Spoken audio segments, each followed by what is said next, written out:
Good morning po sa inyo mga katrip at welcome po sa aking YouTube channel. At dito po tayo sa Lawak, Pangasinan. At ating pong puntahan po yung kalamansi ni Kuya. Magandang umaga po sir. Ano pa pangalan niyo po sir? Larry po. Si Sir Larry at si Sister Jan. Kaya kasama rin natin sila si Ate. Ito po yung ilang taon na po siya? 2 years. Ang ganda pala tayo buka. Kaya lang itong ating kalamansi ay kuha na siya, premature. Hindi siya nakalaki ano. Kasi ang kalamansi pagka sa tuyo.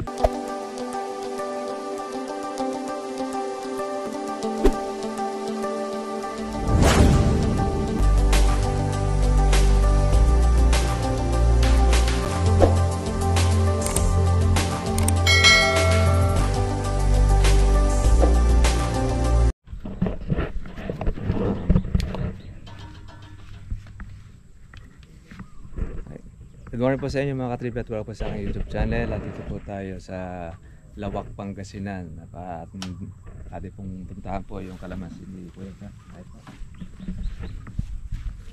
Magandang umaga po sir. Ano pa pangalan niyo po sir? Larry po. Si Sir Larry at si Sister Jan. Kaya kasama rin natin sila si Ate. Ito po yung ilang taon na po siya? 2 years.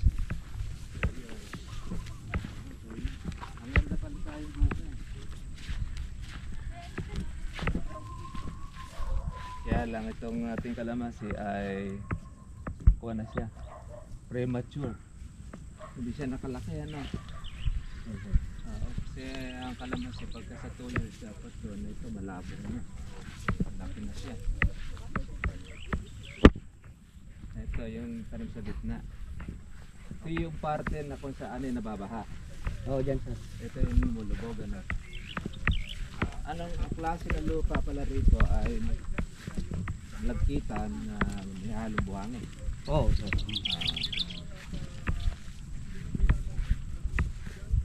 Magkakakuan ba ito, sir? Magkakaedad? Hindi sir, magtaga ano lang, sunod-sunod lang. Sunod-sunod. Oo, hindi Pero naman. buwan lang ang pagitan. Oo sir. Ito, kuan pala ito eh.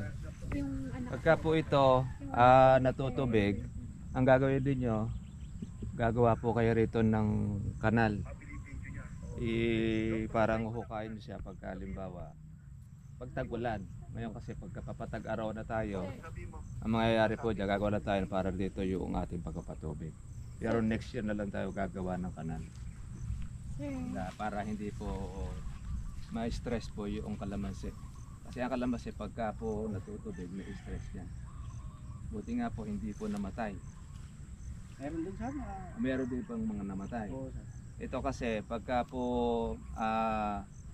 nag-uulanan tapos nagtutubig, maglalagay tayo ng ating abono, lalo mag-i-stress ang kalamansi. Ay, hello po sir. Hi, good morning. Ay, good morning po. Anong tawag nito?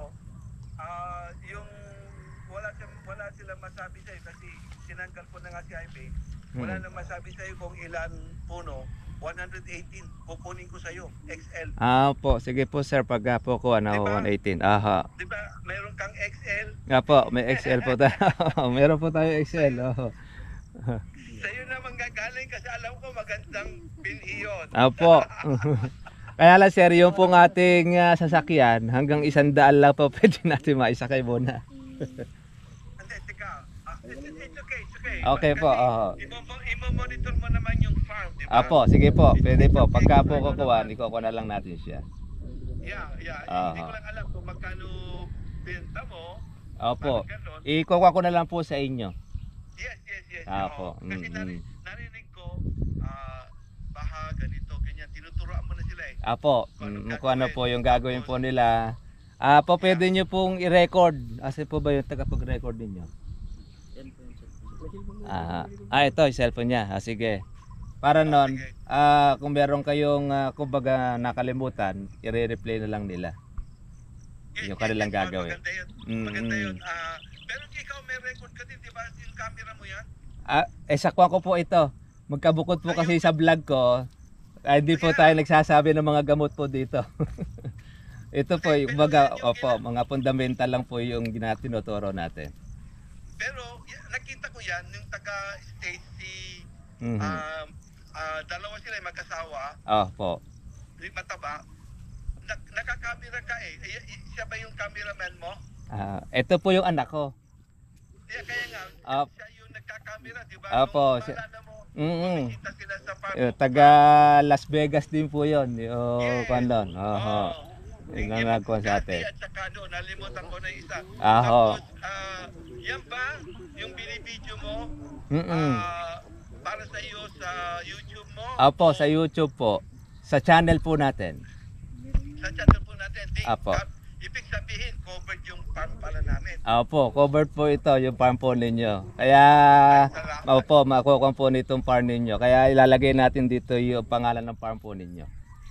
Ang pangalan ng farm po namin doon sa Cali, MBB, MB, at saka MBB, MBB, at saka RMB. RMB. Sige po, ilalagay po natin dito sa component. Tsaka kayo rin po, ilalagay rin natin. Yes po. At Kaya po. saka, Mhm. may request ako sa iyo. Okay po, sir. Pwede bang makipag-picture ka dyan sa grupo ko? Ay, opo, pwede. Yung mga kasama po natin na Sila, picture. Sir, Mhm. kausapin mo si Junior. Bakit? Gusto namin mapunta sa YouTube. Opo, naka-picture na po sila rito. Ayan, yan, yung mga kasama po natin. Yan. Mapapanood po sila ngayon doon. Mapipicture po sila sa YouTube natin. Sabi ko, kausapin natin para kayo naman lahat ma-picture sa YouTube. Kasi Opo. nagtataka sila eh. Talaga bang YouTube yan? Ganun. Hoy, subscriber ako ni Perillo, kaya tinawag ko siya, papuntahin ko siya sa farm para mapipicture yung farm natin. Opo. Tsaka po, first time po natin makarating dito sa inyo. Anong comment, sir? Anong comment dyan sa... Bali po doon sa kalamansi po natin, medyo na-stress po siya sa tubig. Kaya po siya dumilaw, tapos mahina po yung kanyang paglaki. Ang expected po natin, opo, yung kalamansi sa 2 taon, mas matayo pa po sa atin yun. Pagka yung kalamansi ay 2 taon. Maski medium? Opo, kahit na medium. Kaya yung pong kalamansi po natin, kung ikukumpara doon sa pag-aalaga po namin doon, yung medium 2 taon, ay kuha na po yon. Umpisa na po ng pamungahin. Opo, pataas na yon. Malabong na siya. Wow. Opo. Ay lalo na pagka XL. Ang XL po kasi natin, 1 taon at 3 buwan, pwede ng pag-anihan. Meron akong dyan, sir. Mhm. Meron akong XL dyan sa harap. Yung Na tinanim po doon. Aha. Oo, banda roon makikita mo, nagtanim kami kasi ng mga 487, namatay yung 37. Opo, sige po. Ako po natin, makita natin siya. Bali ito po sir, lahat po na ito nakalamansi, ito yung sa inyo. Yes po, lahat po, 2 hectares na po yun. 2 hectares ito, itong palibot na ito. 2 hectares po, tapos ang tinanim ko pa dyan is 2,200. 2,000. Namatay yung 118. Bali natira po is sa 2,000. Oo, kasi yung 118 manggagaling sa kay Virgilio eh. Ay, opo. Sige po.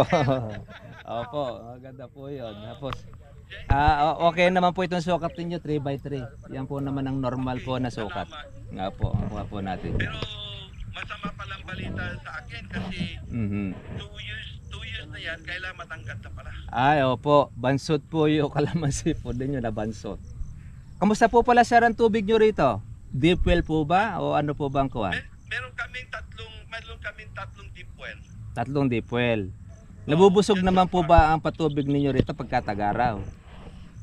Meron. Malakas naman. Maganda. Malakas po.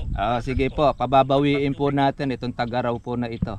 Itong kalamansi ninyo. Medyo kasi nabansot talaga siya. So, may remedyo ba dyan? Apo, may remedyo. Ang kalamansi po kasi, mas magandang remedyohan ang bata kaysa sa mamisan sa matanda. Pagka po kasi matanda na yung kalamansi, almost na bumatama niya, saglit lang, pero after nun, patay na rin siya. Hindi kagaya po nitong bata na ito, talaga habang lumalaki, bumubulas naman yan. Pero itong kwan mo ngayon, yung promise mo sa amin na sa Pebrero, pabubungahin mo na, pwede mangyari ba yun?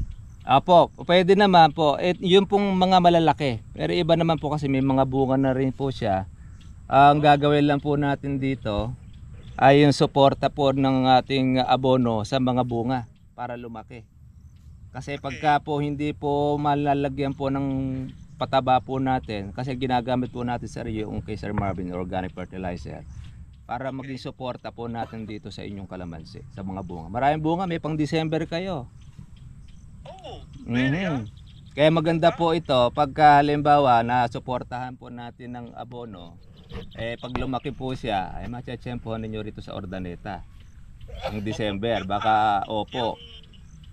Yung sinasabi niyo pong abono, may available naman dyan sa Ordaneta. Wala po, exclusive lang po sa Nueva Ecija po yon.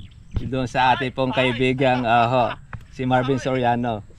Yan yung ba yung nakikita po sa bahay nyo? Opo, yun yung ginagamit po natin. Nakasalansan yung sako-sako? Opo, hindi po synthetic yon. Kaya yan, napakaganda. Yung lupa po ninyong palalakasin. Pag malakas ang lupa, yung halaman po kasama rin po. Lahat itatanim mo gaganda. Ang tanong ko, paano magiging available sa MBB RMB Farm yung exclusive nyo? Opo. Di po pwede naman po natin mga dala po rito yon. Yun na nga. Kasi, alam nga naman, kung ano-ano lang ang ipifertilizer mo, yun pala, exclusive. Ay, nakita ko yung mga kalamansi mo na noon eh. Opo. Yung Sa po ng kapatid ating mo, kalamansi. Sa papa mo, sa'yo. Saka nakikita ko yung mga tauhan mo nag-aani. Oho. Dalas po silang umaani. Monthly po, lagi pong maani yun. Minsan twice a month kami nag-aani. Yun na nga. Kaya sabi ko, tatawagin ko sa farm ko si Perillo. Opo. Kaya, wag mo lang kalimutan din yung pan mo. Shoutout po natin yung ating pong mga kasama po rito sa farm ay sir, at nakuha po natin po yung kanyang kalamansi. Pabubulasin muna natin ito pag ma-recover sa pamamagitan po ng ating mga ng organic fertilizer.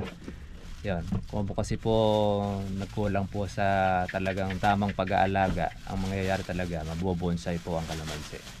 Pero ganun pa man, siyempre gagawin natin po yung best para po yung ating mga kaibigan dito sa Pangasinan. Ano ba to? Lawak ba ito? Lawak, Inmanduyan. Oo. Yun. Imanuyan. Inmanduyan, lawak. Inmanduyan. Siguro marami nagduduyan dito dati. Duyan. Duyan kasi yung hanging bilis namin, dumuduyan. Ganun. Kaya pala tinawag na Imanduyan. Duyan. Oo. Ayun, kaya ako natin siya, kaya shoutout natin itong mga kaibigan dito. Mga bata pa yung mga konit, marami pang mga matututunan po sa pagpa-farming ng kalamansi. Malaki rin po ito dahil 2,000 puno. Kaya kailangan lang para maging kuwan siya, progressive po yung ating abono, yung ating kalamansi. Makita rin natin yung abantayan po natin, mamonitor po natin dito si Kuya. Shoutout po natin si Sir dyan po sa Dallas, Texas. Sige po, tayo po. Dala po na tayo. Nagabala pa si Sir po ng ating merienda.